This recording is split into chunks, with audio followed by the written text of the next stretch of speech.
Steps to impose fines of up to $2,000 for people who leave unattended ladders on parade routes. And what we know is that a council committee says that it is acting on recommendations made by the New Orleans Police Department.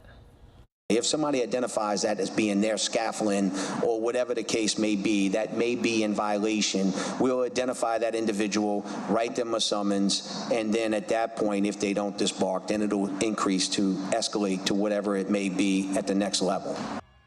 So that could include confiscating the ladder or scaffolding. The council committee also recommends changing the start location for the Sparta Parade, saying that they will now start at Napoleon and Tchoupitoulas instead of Jefferson and Magazine.